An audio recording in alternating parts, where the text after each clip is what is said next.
മഹേഷ് ഏട്ടൻ എന്താ ഒന്നും പറയാത്തെ? ഞാനിനിയിപ്പോ എന്ത് പറയാ? ഞാൻ ഇത്ര നേരം പറഞ്ഞോണ്ടിരിക്കില്ലേ? പറഞ്ഞ തന്നെ പറഞ്ഞിട്ട് ഇങ്ങനെ ആവർത്തന വിരസത ഉണ്ടാക്കണം. നിനക്ക് എന്തെന്നെ വിശ്വാസമില്ലേ? ഞാൻ വിശ്വാസത്തിന്റെ അല്ല മഹേഷ് ഏട്ടാ, ആദ്യമായിട്ട് ഒരാളെ സ്നേഹിച്ചത് അത് മഹേഷ് ഏട്ടനെയാ. അതിനിപ്പോ എത്ര ഭർത്താവ് എന്റെ ജീവിതത്തിൽ വന്നു പോയാലും മഹേഷ് ഏട്ടനോളം എനിക്ക് ആരെയും. അല്ല അതൊക്കെ ഉണ്ട്, പക്ഷെ ആദ്യത്തെ അത് നമുക്ക് അങ്ങനെ ഒന്നിക്കാൻ പറ്റിയില്ല. നിന്റെ കല്യാണം കഴിഞ്ഞു പോയി, ഇപ്പൊ നീ വീണ്ടും വീട്ടിൽ തന്നെയായി. ഞാൻ എന്റെ മനസ്സ് ഇതുവരെ മറന്നിട്ടില്ല എന്നെ, എപ്പോഴും എന്റെ ഉള്ളിലുണ്ട്. എനിക്കറിയാം, പക്ഷെ വീട്ടിലൊക്കെ ഭയങ്കര പ്രശ്നം. നീ വീട്ടിലെ പ്രശ്നം നോക്കണം എന്തിനാ? ജീവിക്കണം നമ്മൾ ഒന്നിച്ചല്ലേ? വീട്ടുകാരുടെ കൂടെ അല്ലല്ലോ നീ ജീവിക്കണത്, എന്റെ കൂടെ അല്ലേ. അവരല്ലല്ലോ ഒന്നിച്ച് ജീവിക്കേണ്ട ഭാവിയില്, നമ്മൾ രണ്ടുപേരും അല്ലേ. ഒരു പ്രാക്ടിക്കലായിട്ട് ചിന്തിച്ചാൽ എന്താ കുഴപ്പം? വല്യേട്ടനൊക്കെ അറിഞ്ഞ് ഭയങ്കര വിഷയാവും. ഇത് വലിയേട്ടൻ അറിയണതിന്റെ പ്രശ്നങ്ങളൊന്നുമല്ല. ഞാനൊരു സാധാരണ ഡ്രൈവർ ആണല്ലോ. അപ്പൊ എന്റെ അടുത്ത് സാമ്പത്തികം ഉണ്ടാവില്ല. പിന്നെ നമ്മളെ വീടാണെങ്കിൽ ചെറിയ വീടുമാണ് എന്റെ. അപ്പൊ അതൊക്കെയാണ് ഇവർക്ക് ഈ കാറ്റഗറൈസ് ചെയ്തിട്ടാണല്ലോ ഇവർ കാര്യങ്ങളും ബന്ധങ്ങളും സൗഹൃദങ്ങളും വരെ ഉണ്ടാക്കപ്പോ. അങ്ങനെയാണോ? പിന്നെ അല്ല അതൊക്കെ തന്നെയാണ് ഈ വലിയേട്ട അറിഞ്ഞാലും മറ്റവരറിഞ്ഞാലും അവര് നമ്മുടെ നാട്ടുകാരുടെയോ മറ്റുള്ള ആളുകളുടെയോ വാക്ക് കേൾക്കേണ്ടതാണ് എന്റെ അഭിപ്രായം. ഞാനിപ്പോ എന്താ ചെയ്യാൻ? നമുക്ക് പറ്റിയ ഒരു ദിവസം നോക്കിയിട്ട് അവര് വീട്ടുകാരും സമ്മതിക്കണില്ലെങ്കിൽ തീർച്ചയായിട്ടും നമ്മള് അന്നോട് എന്താണ് ഇന്നലെ ഞാൻ പറഞ്ഞേ? അന്നോട് എന്താണ് ഞാൻ പറഞ്ഞേ? എന്താന്നല്ല ഞാൻ പറഞ്ഞേന്ന്?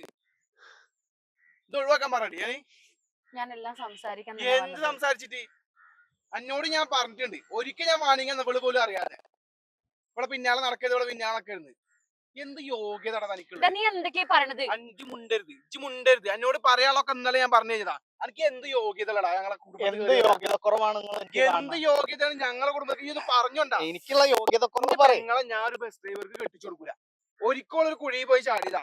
എന്റെ കൂടെ വന്നു കഴിഞ്ഞാൽ രണ്ടാമത് വലിയൊരു കുഴിയാണ്. അതൊക്കെ തന്നെ നിങ്ങളെ പ്രശ്നം. ആദ്യം നിങ്ങൾ അവളെ ഒന്ന് കെട്ടിച്ചു വിട്ടില്ലേ? അത് അന്ന് നിങ്ങൾ കുഴി ചാടിയില്ലേ? ഇനി രണ്ടാമതൊരു കുഴി ചാടിച്ചിട്ട് പലരും പറഞ്ഞു കേട്ടപ്പോ ഞാനത് വിശ്വസിച്ചില്ല. ഇപ്പൊ വീട്ടിലിരിക്കാൻ പുറത്തില്ലാതെയാണ് ഞാൻ വന്നുള്ളത്. ആരെ വിളിച്ചു പറഞ്ഞ എനക്ക് അറിയാനിട്ടാണ്. ഏട്ടനൊക്കെ വിളിച്ചു പറഞ്ഞേ അറിഞ്ഞി. സന്തോഷം. ഞാനൊരു കാര്യം പറഞ്ഞുതരാം. ഞാൻ എന്തായാലും നിങ്ങൾക്ക് ഒന്നും അറിയാവുന്നതാണ് ഇവിടെ എവിടെ ഉള്ളതാണെന്ന്. ആരെ പെങ്ങളാണ് ഏട്ടൻ അറിഞ്ഞാൽ പെങ്ങളല്ലേ? ഏട്ടൻ അറിഞ്ഞാലുള്ള അവസ്ഥ മൊത്തം എനിക്ക് കൃത്യമായിട്ട് അറിയാം. നിങ്ങൾ വിട്ടു പിരിഞ്ഞു പോയി. പറയണ കേൾക്കാൻ താല്പര്യം ഉണ്ടെങ്കിൽ കേൾക്കാം. ഞാൻ അവളുടെ കൂടെ തന്നെ ജീവിക്കില്ല. എന്ത് കല്യാണം വിടറാ? നീ എന്ത് വെച്ചിട്ട് അവളെ കൈ പറയണത് അങ്ങോട്ട് കേക്ക്. ഒരു കേക്കണില്ല. എന്ത് യോഗ്യത ഉള്ളത് എനിക്ക്? ഞങ്ങളുടെ യോഗ്യത കാണണം. എന്റെ യോഗ്യത കാണണോ? എനിക്ക് എന്താ കുഴപ്പം? ഒരു ബാത്റൂമിന്റെ ഒരു അംശം ഉണ്ടോ തന്റെ വീട്? അത് പോരെ.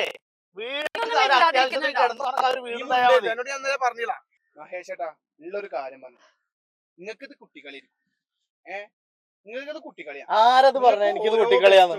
ഓരോ പെണ്ണുങ്ങളാണ് നമുക്ക് അറിയാവുന്നതാണ് ബസ് ഡ്രൈവർമാരെ കളി മൊത്തം. അതൊക്കെ നിങ്ങൾക്ക് ഡ്രൈവർമാരോടുള്ള പുച്ഛം കൊണ്ട് തോന്നണം.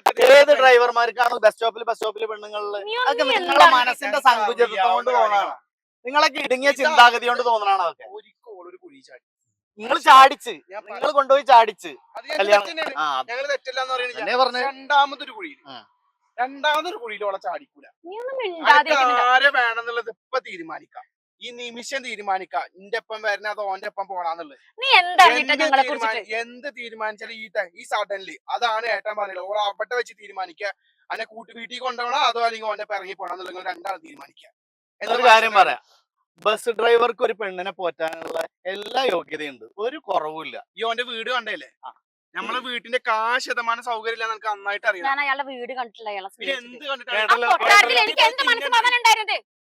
നിങ്ങൾ കൊട്ടാരം കെട്ടിട്ട് വല്ല കാര്യം ഉണ്ടായാ? കുറവ് നീ എന്നെ കൂടെ പറയിക്കരുത്. കേട്ടല്ലോ. ഇവളേനെ ഞാൻ എന്റെ കൂടെ കൊണ്ടുപോയിട്ട് പൊന്നു പോലെ നോക്കിക്കോളാം. നിങ്ങൾ അതിനെ കുറിച്ചിട്ട് ഒരു തരത്തിലും ബേജാറാവണ്ട. നീ വന്നേ. നിങ്ങൾ എന്താ ചെയ്യാൻ പറ്റാ ചെയ്യും.